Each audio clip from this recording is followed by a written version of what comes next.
All right, it is time for Friday reads on a Monday, or a reading wrap-up, depending on how you look at it. Hey everyone, it is Shannon, and I'm super excited to be here today and to share with you this video. So I didn't have a chance to do my Friday reads last week. The timing just got away from me. Even my backup timing for filming didn't work out. It's the end of the month, and it was tax season, so I had to do my taxes, which are, of course, important. And yeah, so it happens, but here we are on a Monday, and as it happens, in May, I will be doing TBRs on Sunday for the Currently Reading Challenge, and wrap-ups on Monday, so it kind of works out. So this is sort of my end-of-month wrap-up, kind of thing, and I think I might have missed another Friday reads. Anyway, hopefully May is the month where I get back on schedule.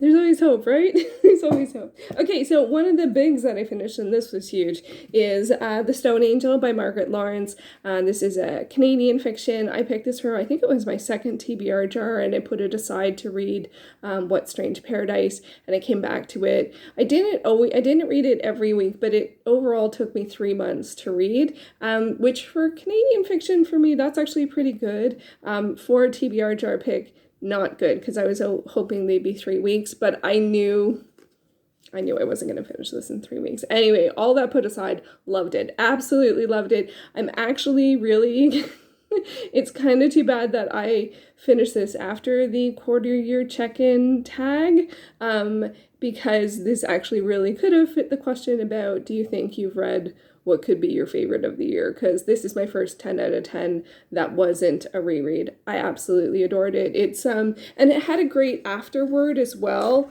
which I don't always read, and sometimes I don't like to read them right away because I want to sort of process how I feel about it, but also you're there and it's right there, and will you go back to it? I don't think I've ever gone back to it. So the afterword is by Adele Wiseman, who looks like was friends with Margaret Laurence, and she includes some letter excerpts from Margaret Laurence, who's the author of this book, in terms of writing it and came about and the idea of it and reflecting back on it. It's only a few pages, but I actually am glad that I read it, but kind of not, because again, I wanted to process my own thoughts. It always makes me, the reason why I resist doing stuff like that is then, now you're hearing from the author or a friend of the author or someone, notable or whatever, and then they're like, well, the clear theme of the book is blah, and I'm like, oh, it is? I am the worst at picking out themes. I did not do the best in English class, to be honest. I really love reading, but I find everything could be important, and is there only one theme? And I think it comes from in school, essays are we're like, okay, you make your thesis statement and you back it up with 3 points, and then you conclude, and then it's so I kind of feel like anything could be true. If you could back up something with 3 points, it could be true. And that's really stuck with me since high school, and it made me think, in some ways it's good, because it feels like anything is possible. I don't mean scientifically in the world today. That gets complicated. But I mean in terms of an idea or a theme, or if you can back something up, you should get a good mark. That doesn't necessarily mean it's true. Anyway, that's a whole complex thing. And I often find when I read or watch a movie or whatever it may be, what I connect with or what I pick out or what's important to me or something like that could be completely different than someone else, or it could be the same. So I feel like you can have a different experience of something and still be important, but then picking out what is the theme for an English class is very different than reading it because you like it and what you responded to was whatever. Or is it different? I don't know. I've been out of school for so long. I'm but it's amazing how some things stick with you. Anyway, so I love this. It was amazing. It was really emotional. And the character Hagar, who's the protagonist, she is surly and insightful.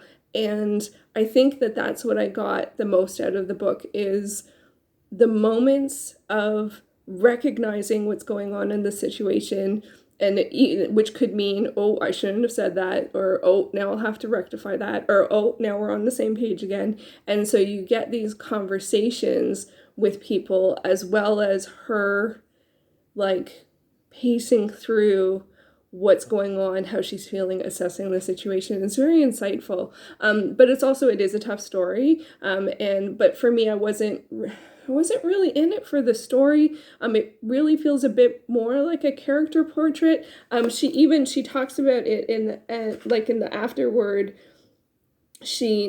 Her as the author, her word for the manuscript or the idea is the old lady book. And Hagar is an older woman, and it is sort of reflecting back on her life at times and then also being in the present. It's not dual timeline or anything. It's just, moments of going back and remembering things and coming back to. So anyway, it was great. Highly recommend if you like Canadian fiction, if you like drama films. I am actually really curious to see the film because I saw the film, but it was like, I don't know, 10 years ago or something now. And like my memory of the film doesn't quite match up the book in terms of the focus, the story that they pulled out, and definitely the trailer. Kay Kelly mentioned the trailer makes it look more like a romance, and it came out around the same time as like The Notebook, and I think they were going for that kind of feel. It's not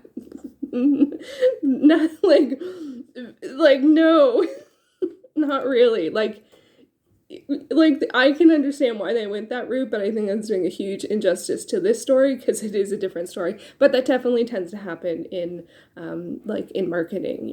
This is popular, so it's if you like this, like that. So anyway, loved it. So yeah, that could easily be my favorite read of the year. And I finished it before the end of the month. Phew. Oh, it was good though. Some other big finishes. Oh my gosh. Okay, so I also read Legend of the Lost Legend by R.L. Stine. This is, I think it's like the 47th in the Goosebumps books, but it is my last Goosebumps. I did not read them in the order. There are a couple of miniseries, like Monster Blood has 4 books, and the Slappy books, I can't remember. Night of the Living Dummy has several books, but generally speaking, you don't have to read these in order. But I did start with Welcome to Dead House back, I think, in 2014 for Those Books project because it's such a zeitgeist series, and it was on one of the lists. So I decided to read it then, and I didn't read many, I think, for years. And then a couple years ago, I started reading them. And then in the past couple years, I think 2 summers ago, I started getting the ones from the library that aren't on ebook, and then I was getting close to the end, so then I started to really go for it. And I finished this one, and before this one, I finished The Haunted School, which I also really, really liked. I really enjoyed that one. But Legend of the Lost Legend, this one's about 2 siblings, and their father is like, he searches for legends, like he story, I can't remember if it's stories or artifacts or something like that, but he's sort of like a adventure / historian type character, and but mostly it follows the 2 kids and with their father, but they go on a trip, and then they find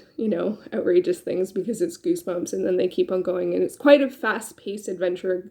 It happens very quickly, just in a couple of days, and I really liked everything in it. I like the twists and turns, and I liked that the siblings got along. I don't like the trope when there's either siblings that don't get along or a bully or like antagonist across the street. That's in a fair amount of Goosebumps, but this one didn't have that. But it was just such a wild adventure. So I am thrilled that this ended up being the last one. Huge shout out to the Toronto Public Library because I did end up recommending and requesting purchase for this title in particular, as well as sort of like 3 to 4 others, because they didn't have every single one. But I imagine many kids or adults will enjoy them. So it was a wild ride, and it's funny because I wasn't super committed to finishing it, but I think once I hit sort of like, I had read 40 out of 62, I was kind of like, I can do this. And it's not like I ever thought I couldn't do it, but they are really nicer. It's nice to have something that's not so serious, even though they can have scary situations or creepy situations or uncomfortable relationships. I really have enjoyed the adventures, and I like that they sometimes have twist endings, and I love it when I don't see it coming. I'm like, and I'm not really looking, to be honest. I'm not trying to like figure it out. I'm just there for the ride. So it has been a lot of fun to read them. I can't believe I've read all 62. Yeah, so and I think I will do a video about that. I wish I could figure out how to film on my computer and do like the tier ranking thing. I have no idea how to do that, so I won't probably do that, but I probably will do a video in sort of celebration of completing, because regardless of it's kids books, it's 62 book series, so I am thrilled that I ended up finishing that. I also finished another series. This isn't the final book, but this is just what I had. And I finished the Archer and Armstrong series with volume 7. Have to say, wasn't a huge fan of, in particular, volume 7. And I think, I don't know if this is the case for a lot of comics, but it's sort of, a lot of it was guest artists doing very short, sort of 3 to 6 page, maybe 1 to 6 page ideas around the characters. So it's, which I get, it's sort of like a celebration of the story. And then they had something that felt like it was leading, an issue that was like leading on to the next story. And then even the final issue, there was I think the one that's the final issue for this one, I felt like was centered on different characters. And I have to admit, I can't remember if the 6th volume sort of like wrapped everything up. So this is one series that I have definitely felt that it has been a bit like this. I like the sort of fun, adventurous spirit of it. It's one of the things that I like is that it's a unlikely duo.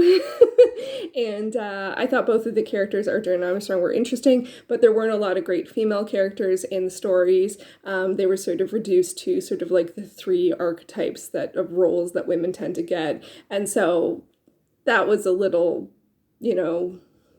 not great. But I was only 1 or 2 volumes to the end at the beginning of April, so I decided to go for it. And this is when I read all of it this year. I read it for the first one for my A to Z graphic novel and comics challenge, so I'm glad that I stuck with it, but it wasn't my favorite. But at 7 volumes, it wasn't too hard to get all the way through. But I did start a new manga, and that was Elegant Yokai Apartment Life. And this one I loved. Oh my gosh, this is so cool. This features a guy who is going to college and he's really excited about moving out on his own, but then something happens and where he was going to live is not available. So he ends up like needing somewhere at like a really reduced price, and he's not having much lunch. He's not, well, probably not, but he's not having much luck. And so he ends up living in a yokai apartment. So, and he doesn't know that. And then, so there's all of these like supernatural and paranormal as well as human, and I guess sensitive would be an umbrella term, like humans that are sensitive. And I loved it. I absolutely adored it. It was really nice. It wasn't too high stakes, but there were some exciting moments, and it left on a bit of a cliffhanger, but my library doesn't have any more, either physically or digitally, so I only read the one. And this I read for my A to Z manga challenge for Elegant Yokai Apartment Life. So I am really sad about that. So I might have to root around and see if there is a subscription service, or I think some of the publishers have services, because I would love to read more. Not right now because I'm going to be focused on the May reading challenge, but I really enjoyed that. And several of the mangas I've tried this year have been sort of like okay, but this one I would love. And it's got 24 issues and it's ongoing, so that's a lot. So yeah, so that's what I read. And then I also, I had another finish. Oh my goodness gracious. I also finished Kiss of the Night by Sherilyn Kenyon. This one I just finished. This is from the Dark Hunter series, which I am buddy reading with Anita. So I'm so excited that we finished this for the end of the month. And also I can't wait to hear her thoughts on it. This one really did, in terms of the world, sort of like opened up a completely sort of new world building kind of stuff, and made it much more dynamic too as well, because the relationship in this one has 2 people that are sort of on opposite sides, and so far the world's been pretty presented as like these people do that and this is good and this is bad, or this is goodish. I don't know, it's a bit it's a bit gray, I would actually say, because all of the protagonists you follow have generally sworn to something out of vengeance, which is pretty pretty dark / gray. But anyway, I love the couple in this one. I really like that they opened up the world. I'm looking forward to seeing where it goes, although we're going to read the Arthurian series next, or the next 2 books are Arthurian, and then it comes back to current day in this world. So it's really interesting to see that world expand, and I really appreciated to see the development of the characters. It was a bit of a different dynamic, and I really thought that that was great, because I do find that paranormal romances over time can sort of fall into the same pattern, and although this had a bit of a trope that I'm not the biggest fan of, I do think that it showed more development than I was expecting, and so that was really great. And I just, there's so many characters though, but for some reason in this one, a lot of the characters really stuck, and I think the previous one didn't have a lot of new characters, so anyway, but it's just been really great. I really enjoy buddy reading with Anita, so that has been a lot of fun. And then upcoming, I did also start Mamo by Sass Miller-Ledge. This is a graphic novel about a girl who asks a witch for help in some things that have gone a bit challenging in their town. And there's also this very cute cat that is a friend of the witch, and that's the girl who asked for help. Really enjoying this. I just randomly picked it up on Hoopla. I'm halfway through, and it's like 200 pages.